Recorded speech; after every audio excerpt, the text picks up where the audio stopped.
Letters from a Stoic by Seneca. Letter 4, on the terrors of death. Keep on as you have begun, and make all possible haste, so that you may have longer enjoyment of an improved mind, one that is at peace with itself. Doubtless you will derive enjoyment during the time when you are improving your mind and setting it at peace with itself. But quite different is the pleasure which comes from contemplation, when one's mind is so cleansed from every stain that it shines. You remember, of course, what joy you felt when you laid aside the garments of boyhood and donned the man's toga and were escorted to the forum. Nevertheless, you may look for a still greater joy when you have laid aside the mind of boyhood and when wisdom has enrolled you among men. For it is not boyhood that still stays with us, but something worse, boyishness. And this condition is all the more serious because we possess the authority of old age, together with the follies of boyhood, yea, even the follies of infancy. Boys fear trifles, children fear shadows, we fear both. All you need to do is to advance. You will thus understand that some things are less to be dreaded precisely because they inspire us with great fear. No evil is great, which is the last evil of all. Death arrives. It would be a thing to dread if it could remain with you. But death must either not come at all, or else must come and pass away. It is difficult, however, you say, to bring the mind to a point where it can scorn life. But do you not see what trifling reasons impel men to scorn life?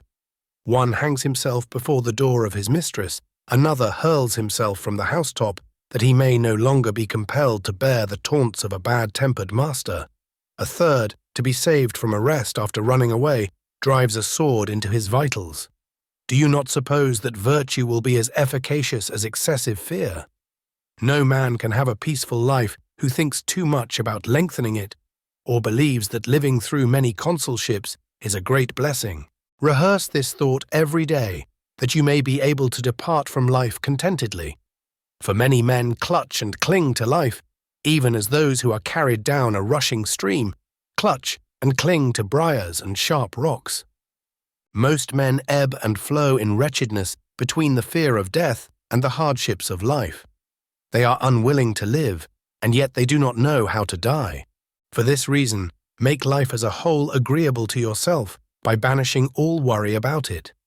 No good thing renders its possessor happy, unless his mind is reconciled to the possibility of loss.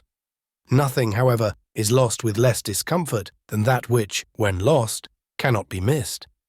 Therefore encourage and toughen your spirit against the mishaps that afflict even the most powerful. For example, the fate of Pompey was settled by a boy and a eunuch. That of Crassus by a cruel and insolent Parthian. Gaius Caesar ordered Lepidus to bare his neck for the acts of the tribune Dexter, and he himself offered his own throat to Chaerea. No man has ever been so far advanced by fortune that she did not threaten him as greatly as she had previously indulged him. Do not trust her seeming calm. In a moment the sea is moved to its depths. The very day the ships have made a brave show in the games, they are engulfed. Reflect that a highwayman or an enemy may cut your throat, and though he is not your master, every slave wields the power of life and death over you. Therefore I declare to you, he is Lord of your life that scorns his own. Think of those who have perished through plots in their own homes, slain either openly or by guile. You will then understand that just as many have been killed by angry slaves as by angry kings. What matter, therefore, how powerful he be whom you fear, when everyone possesses the power which inspires your fear?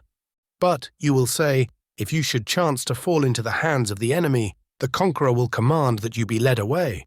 Yes, whither you are already being led. Why do you voluntarily deceive yourself and require to be told now, for the first time, what fate it is that you have long been laboring under? Take my word for it, since the day you were born, you are being led thither. We must ponder this thought, and thoughts of the like nature, if we desire to be calm as we await that last hour, the fear of which makes all previous hours uneasy. But I must end my letter. Let me share with you the saying which pleased me today. It, too, is culled from another man's garden. poverty brought into conformity with the law of nature is great wealth. Do you know what limits that law of nature ordains for us? Merely to avert hunger, thirst, and cold. In order to banish hunger and thirst, it is not necessary for you to pay court at the doors of the purse-proud, or to submit to the stern frown, or to the kindness that humiliates. Nor is it necessary for you to scour the seas or go campaigning. Nature's needs are easily provided and ready to hand. It is the superfluous things for which men sweat, the superfluous things that wear our togas threadbare, that force us to grow old in camp, that dash us upon foreign shores. That which is enough is ready to our hands. He who has made a fair compact with poverty is rich. Farewell.